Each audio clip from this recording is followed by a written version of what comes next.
You Were Never Really Here stars Joaquin Phoenix and is a new independent film that finally reached theaters near me.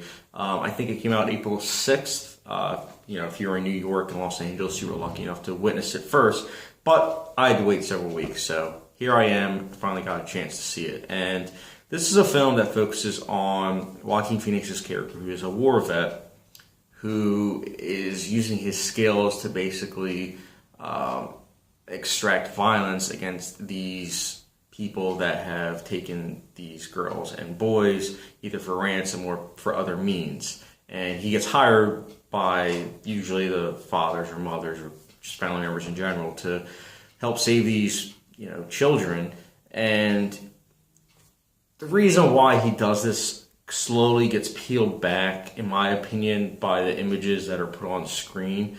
And particularly, there is one kidnapping that goes on in the film. Joaquin Phoenix gets hired by the dad, who's a senator, to basically bring back his child.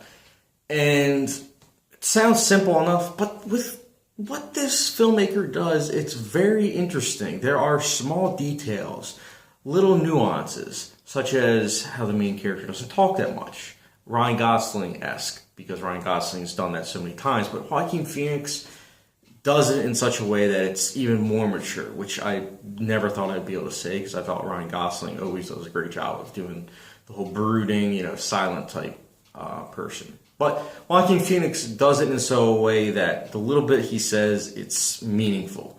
And I know some of it's grumbling with what he says, but it lets you as an audience member know that, hey, he isn't the most intellectual person in terms of, grammar and whatnot, but his skills that he has, which is extracting, people and using violence against them, is effective. And it's interesting because the violence is very sparse. You'd be surprised based on the rating of, strong violence and grisly images, but it's usually the aftermath, honestly. Yeah, there are a couple times where you see him do the violence, but most of the time it's the aftermath.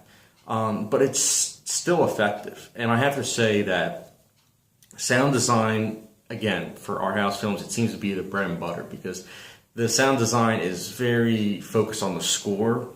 Everything else is very nuanced, which I liked, because the score I fell in love with. Johnny Greenwood's score for this is incredible.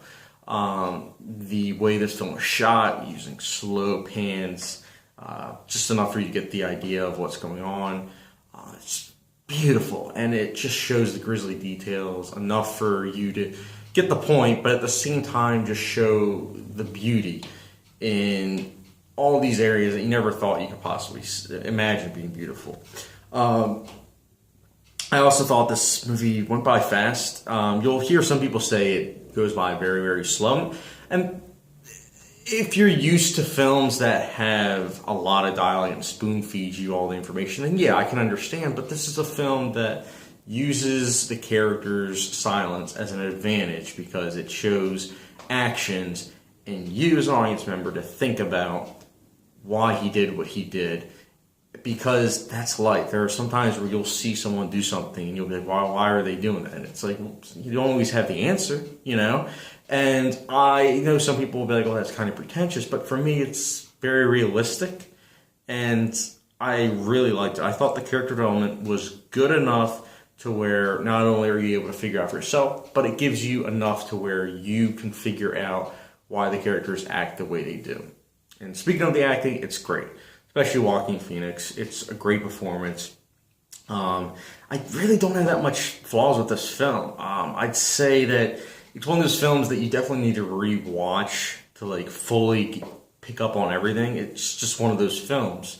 So I don't want to hail it as a masterpiece right away. But what I will say is I definitely really, really liked this film. It's a film that I respect a lot.